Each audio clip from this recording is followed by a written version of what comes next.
Howdy folks, and welcome back to World of Warships with Rear Admiral Jingles, and today we have a pretty intense game for you in HMS Neptune, the British Tier 9 light cruiser, played by Alea, here on the Atlantic map. If you're upgrading to the Neptune at Tier 9, you've probably been very happy with its predecessors, the Edinburgh at Tier 8 and the Fiji at Tier 7, so what does the Neptune bring to the party that makes it better, if at all, than the Edinburgh?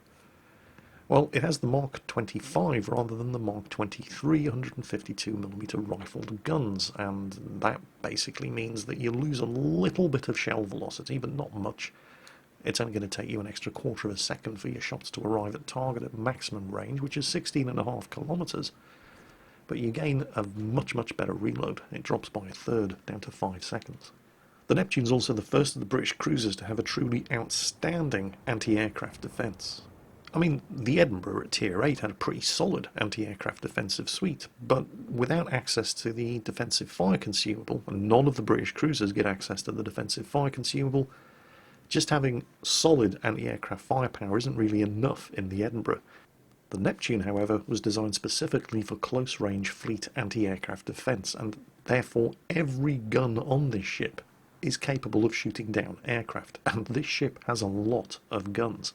In addition to the 12 152mm main battery guns, which are dual purpose, it also has 12 102mm secondaries, which is the equivalent of having an American destroyer stuck to each side of your ship, and that's before we get to the actual anti-aircraft guns, of which it has more than a few. 18 of the legendary Swedish 40mm Bofors L60s and 28 20mm Oerlikons. This ship has a defensive firepower rating double that of the Fiji at Tier 7. The major downside of the Neptune is its surface detection range. It's got the largest surface detection range of any Tier 9 cruiser. You pretty much have to be running a stealth build on this ship, with the concealment expert skill on the captain and the concealment module on the various different upgrade slots. And that's why Alea has not started firing until he, or possibly she, I'm not entirely sure, managed to get into the concealment of the smokescreen dropped by that friendly Benson there. Well done, the Benson. So there's not just him, of course, there's also an Ibuki, the Japanese Tier 9 cruiser, all loitering within the concealment offered by this smokescreen. And the Benson is heading out, and what happens when you're in a smokescreen? You attract torpedoes. And so Alea has triggered the hydroacoustic search consumable. Let's talk consumables for a moment. Now, obviously, British cruiser Tier 3 or higher all come with the damage repair consumable, which you normally only see on high tier cruisers, very high tier cruisers, and battleships. And this is the same damage repair consumable that you get on HMS Edinburgh at Tier 8. It's a very good damage repair consumable, recovers a lot of health. She also has the smokescreen, which again is another defining characteristic of the British cruisers. And with the Benson smokescreen dissipating, it's time to trigger our smokescreen. Now, this smokescreen does not last long. Well, actually, I need to clarify that. It lasts for a reasonable period of time, but it doesn't generate smoke for very long. At best, you're going to get 2 puffs of smoke. So the actual area covered by the smokescreen is not that big, and that's why we were running the hydroacoustic search consumable. Here come the enemy torpedoes. Now, you might be thinking that Alea is leaving it awfully late to get moving and out of the way of these torpedoes. You'd be wrong, however, because this is another feature of the British higher tier cruisers, their fantastic horsepower rating of their engines. It does not take very long at all for these ships to get moving from a standing start. In fact, they can continue accelerating even in a full turn with the rudder hard over to port or starboard. And Alea stopped firing as she was exiting the smokescreen, so she's still not detected. Careful management of your surface detection range is key in this ship because, as I mentioned earlier, it has the biggest surface detection range of any of the Tier 9 cruisers. Now, while we're still on the subject of consumables, let's talk about the one consumable that Alea doesn't actually have equipped on this ship, and that is the surveillance radar. Now, you have to make a hard consumable choice with the Neptune. You can either have that smokescreen generator, or you can have the surveillance radar. In my opinion, taking the surveillance radar is the weaker of the two choices for a number of reasons. First, as we've already mentioned, this ship has a terrible surface detection range. And even with the concealment expert skill and the concealment module fitted, you're never going to be able to get your radar range to exceed that of your surface detection range. Not like you can on the Edinburgh, for example. can get the Edinburgh's surface detection range down to 9 kilometres, which is the same as the range of her radar, which on the Edinburgh means that if you are detected and you cannot see an enemy ship, there is a destroyer within 9 kilometres of you, activate your radar and delete the little bastard. You can't do that on the Neptune. You can be in exactly the same circumstances in the Neptune, spotted, can't see anything, pop your radar and not necessarily light up whatever's spotting you, because they can be spotting you from outside of the range of your radar. Far better, in my opinion, to not get hit in the first place, and that means taking the smokescreen. And yes, that was a Khabarovsk, and yes, that thing is a cruiser killer. It was spotted momentarily, she managed to avoid the torpedoes. Oh, here comes a Montana, that's not good news. She can't see out of the smokescreen, obviously. Anxiously sitting there waiting for the hydroacoustic search to come off cooldown, and it's going to come off cooldown very, very soon, and she's instantly going to use it again to try to reacquire that Khabarovsk. But the Khabarovsk is not stupid. He's pulled back to a safe distance so he doesn't get lit up by the sonar. And you can guarantee, yep, there they are, there are his torpedoes. Now the smokescreen that Alea is sitting in at the moment is not Alea's own smokescreen. It's been dropped by a friendly destroyer, but it's dissipated. And we were going to have to move out of that smokescreen anyway with that wall of skill coming in. So Alea's smokescreen is still in reserve, and with the battering that she's taken from that Khabarovsk and the Mogami that's just entered the fight over there, yep, player 4 has just entered the match, we're going to have to use the smoke.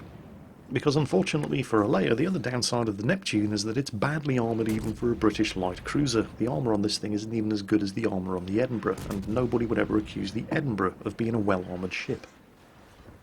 On the plus side here, we know that we're not going to have to evacuate the smokescreen, and it's not a very big smokescreen, because the Khabarovsk has just fired his torpedoes. So we have a limited period of time to do as much damage as possible and sink as many of these enemy ships as possible in order to reduce the number of guns that are going to be ready to fire at the Neptune when that smokescreen inevitably dissipates. And we're not going to do a huge amount of damage to the Montana, and we can't see the Khabarovsk, which is really bad news for that Mogami.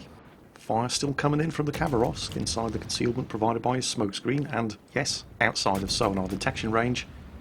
The Montana firing blindly into the smoke, but not accurately. And there goes the Mogami, kill number 1. Next, still can't see the Khabarovsk, and he's still very annoyingly putting some very effective blind fire into us, but we can see the Montana. Khabarovsk has managed to avoid all the torpedoes that we unloaded into his smokescreen. The Montana, however, is presenting a very, very nice target. So he's turning in. Alea lays the torpedoes down a track inside the angle of fire to account for the fact that the Montana is turning. Keeps up the pounding with the 6-inch semi-armour piercing shells on the Montana, but the Montana's nicely angled now. It's not doing enough damage fast enough, and the sonar is no longer up and running. And yes, the Khabarovsk has reloaded the torpedoes, so now, whether we like it or not, we have to evacuate the smokescreen. And now we're in serious trouble. It's not all bad news, however, because, well, the Montana is under dive bomber attack, and because he was forced to turn to avoid the Neptune's torpedoes, he's not able to present that full broadside towards us, which is one of the heaviest broadsides in the game and would easily be capable of deleting the Neptune in a very, very short period of time. And thanks to the Neptune's superb rudder shift time, Alea is able to get the ship around and get the torpedoes from the other side of the ship into the Montana at point-blank range and finish him off.